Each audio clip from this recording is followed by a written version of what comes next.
Welcome back to the David Pakman Show. Let's say hi to a new David Pakman Show member, made possible in part by liberalbias.com. Life's just not fair to conservatives, Lewis. Everywhere you look, it's liberal bias. Find the best examples at liberalbias.com. Today's new member of the day, James Williams. James Williams, along with every other David Pakman Show member, are single-handedly helping keep the show afloat, expanding with new projects and many, many exciting new things on the horizon. Exactly. Yes. Thank you for your support. Very good. Hey, remember that line from the third presidential debate on Monday where Mitt Romney was talking about how the U.S. Navy has less ships now than in 1916 or something like that? And Barack Obama said, well, listen, we've got fewer horses and bayonets too. Times have changed, basically making it clear that what does it matter if we have less ships? Everything is different now. It turns out that that line confused Paul Ryan. Paul Ryan just didn't understand the line, and apparently nobody explained it to him. Because here's what he had to say on CBS this morning. He just doesn't understand it. He looks visibly confused by it. Look at this.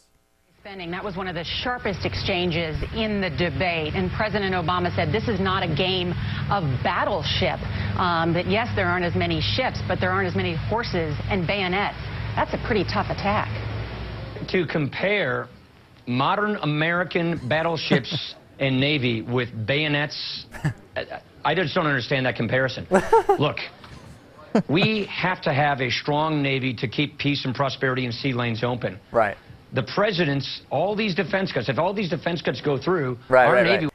He just doesn't get it. That's the bottom line. And then he shifts into talking points. What's going on here? Is this for real? Does Paul Ryan really not understand that it's a likening, it's a comparison?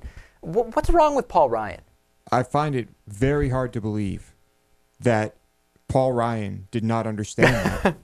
Is this, because the other thing I thought it was... You know what, the other thing is that he may maybe just be he's pretending not to understand it to show how silly it was. Or he's trying to make it sound like that was actually the comparison that Barack Obama was trying to make Obama look bad. Yeah, I don't get it. And if the idea is to make his lack of understanding be some kind of an attack on Obama, I don't think it's coming off effectively, Natan.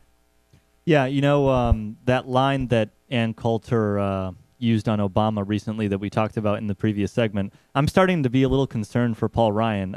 Maybe it's the stress of the campaign that's getting to him. Maybe that duress that he was accusing Joe Biden of having is coming back to haunt him. Yeah. But something's wrong with this guy. Something seems to be wrong here, because if he really didn't understand the line, that's concerning. And if he thinks that the way in which he's explaining how he didn't understand it is somehow a critique of Obama, he's also living on cloud nine, because that doesn't make any sense either. Yeah, very strange stuff. Unbelievable.